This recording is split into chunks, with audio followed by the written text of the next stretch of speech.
Salut, c'est Trado. Je suis content de vous retrouver pour la préparation de la semaine de trading sur CFD euro-dollar, sur CFD Bitcoin et pétrole Brent. Je vous retrouve de l'autre côté. Je vous rappelle que tout ce qui suit est donné à titre purement pédagogique. Il n'y a aucun conseil à suivre dans cette vidéo, ni incitation à acheter ou vendre quoi que ce soit. On recommence donc avec l'euro-dollar en données journalières. Comme vous pouvez le voir, la tendance est pour l'instant clairement haussière. Nous sommes au-dessus de la moyenne mobile à 50 jours qui monte, au-dessus de la moyenne mobile à 20 jours qui monte. Nous arrivons et nous échouons néanmoins sur une zone de résistance importante. Ici, une zone de résistance hebdomadaire en gris. On la verra mieux sur l'unité de temps hebdomadaire. Vous voyez, c'est une zone qui a déjà bloqué les cours à plusieurs reprises et c'est pour ça que nous avons des difficultés malgré la tendance haussière en données journalières. Nous avons un support ici à 1,11,674, 1,12,373. C'est une zone de support car c'était une zone de résistance qui a été cassée, qui a donc théoriquement changé de polarité et on le voit très bien au rebond que l'on a eu depuis en fait 3 bougies. Nous sommes également face, vous l'avez compris, à une résistance à la fois hebdomadaire et journalière puisque la zone ici en orange correspondant au 1,14,411 1,14,958 est une zone de résistance qui nous a bloqué sur l'unité de temps journalière, c'était le 9 mars.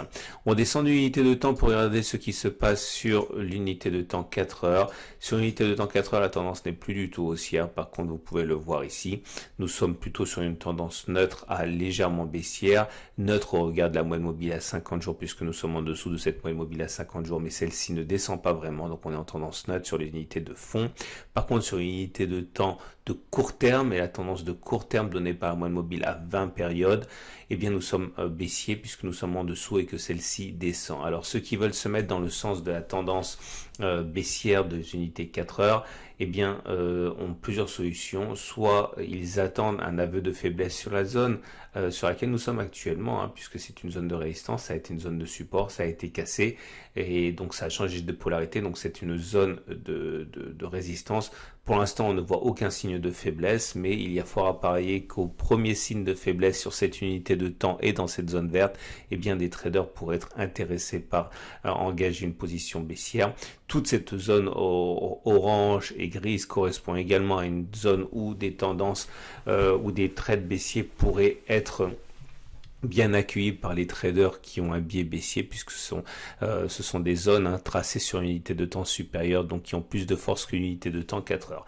Ceux qui veulent par contre se mettre dans le sens de la tendance haussière contre la tendance de 4 heures, mais dans le sens de la hausse sur l'unité de temps journalière, eh bien guette un signal haussier sur cette zone des 1,11,674, 1,12,373, un signal haussier comme d'ailleurs il en apparaît actuellement sur ces dernières bougies. Donc si les traders qui ont un biais haussier veulent intervenir, ils guetteront donc cette zone. On descend, on va chercher maintenant le Bitcoin en données journalières pour commencer. Comme vous pouvez le voir, c'est plat, il n'y a pas véritablement de tendance. On va dire qu'il y a une moyenne mobile à 50 jours qui monte, mais on est en dessous, donc la tendance est neutre au regard de cette moyenne mobile. Et nous sommes également en dessous de la moyenne mobile à 20 jours qui est ascendante. Donc au regard de ces deux moyennes mobiles, on est en tendance neutre car nous sommes en dessous des moyennes mobiles, mais celle-ci continue de monter.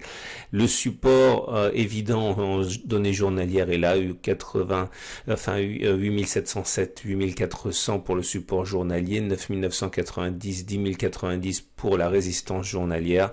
Mais la latéralisation fait que nous sommes clairement en tendance neutre. On descend d'une unité de temps, regardez les unités 4 heures, c'est exactement la même chose. Nous sommes comprimés entre cette zone de résistance journalière et le support journalier qu'on a mentionné. Néanmoins, la tendance commence à devenir baissière sur cette unité de temps 4 heures puisque les cours sont maintenant établis à la baisse, en dessous d'une moyenne mobile à 20 périodes qui descend et en dessous d'une moyenne mobile à 50 périodes qui descend. On voit que nous avons une zone de résistance ici comprise entre 9572 et 9296. C'est une zone de résistance car ça a été une zone de support qui a été cassée et qui a donc théoriquement changé de polarité. Donc attention, les traders vont chercher sans doute des signaux baissiers dans cette zone. S'ils ont un biais baissier, par contre, je le répète, ceux qui ont plutôt un biais haussier, baissier, attendre que l'on revienne sur quelque chose de plus solide, c'est-à-dire tracé sur une unité de temps supérieure, notamment le support journalier des 8706, 8400. On va terminer avec le pétrole Brent. Pétrole Brent en données journalières, la tendance est clairement haussière. Nous sommes au-dessus de la moyenne mobile à 50 jours qui monte et au-dessus de la moyenne mobile à 20 jours qui monte. Mais cette moyenne mobile à 20 jours est en train d'être travaillée. Si elle devait céder, on aurait quand même un support ici, un journalier compris entre 37,80 et 40,00. C'est ici, ça a été une zone de résistance. Ça a été cassé à la hausse, donc ça a changé de polarité théoriquement et c'est devenu support.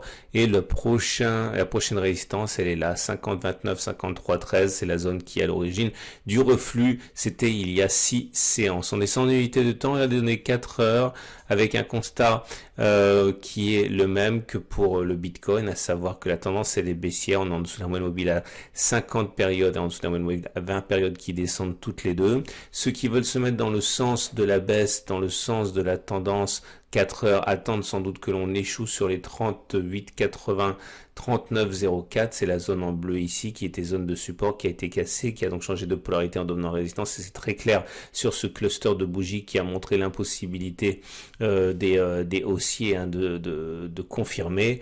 Un autre point d'entrée pour ceux qui ont un biais baissier serait la zone bleue supérieure à 39,95, 40,14, pareil, zone de support qui a été cassée et qui donc donnera du fil à retordre au haussier.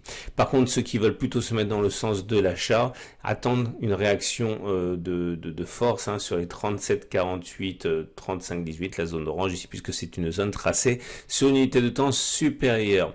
Voilà ce qu'on pouvait dire pour ces trois marchés. Je vous souhaite une excellente journée. Je vous invite à regarder à la fin de cette vidéo l'analyse technique de moyen terme pour les indices et également la préparation de la semaine de trading de court terme sur ces mêmes indices. Je vous souhaite une excellente journée et à tout de suite pour une autre vidéo.